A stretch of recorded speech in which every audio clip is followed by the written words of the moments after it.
I think the understanding that water's so sacred and so special that we really need to care for it. It's a trust that was given to us by the Creator to care for water. And one of the things I would ask,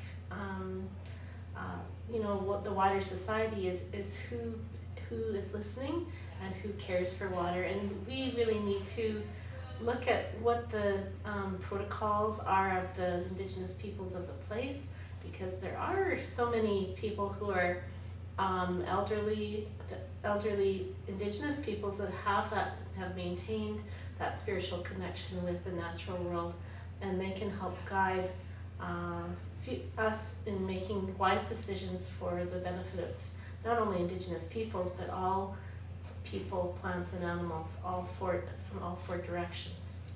One thing that my mother always said to me is, don't pollute your mind with rubbish, basically. And I think there's a lot of, I listened to Robert Bateman last night, and he reflected the same thing, that people are spending far too much time with the computers and technology. If you can get out and be, present in nature, you can learn so much from nature, and nature's the greatest teacher. The other thing I would say is let go of any negativity, like water off a duck's back, and if we can learn to love each other and show love and compassion for the natural world, then this place will be a better place.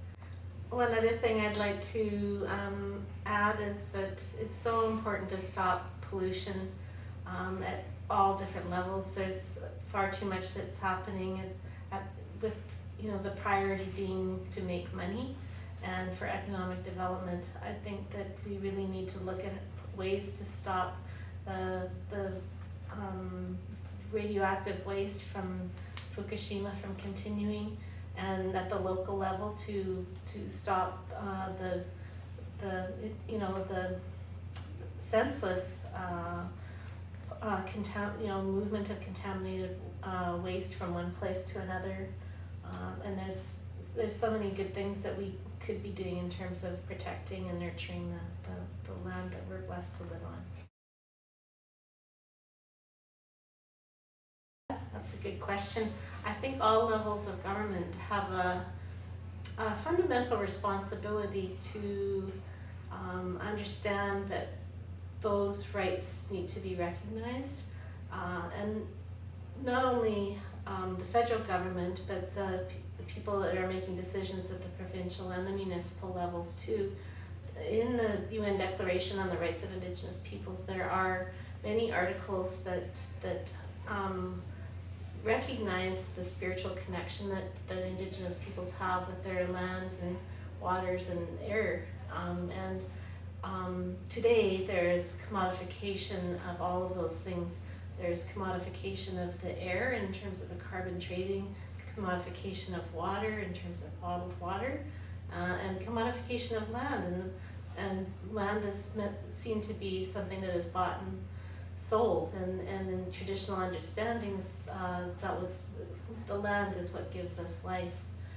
So in terms of recognition of the UN Declaration of the Rights of Indigenous Peoples, I think it's fundamental to understand that relationship that Indigenous people share with the land and water, if that can be recognized and honored, then it will benefit all people, not just Indigenous peoples.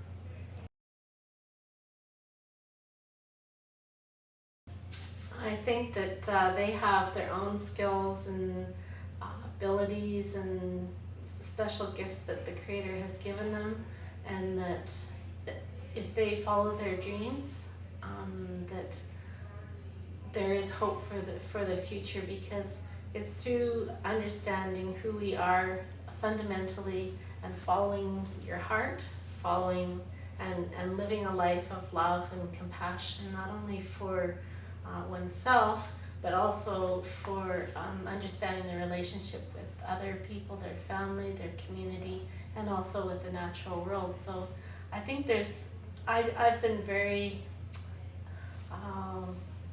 moved to meet so many passionate and committed young people that really, it gives me a lot of hope for the future.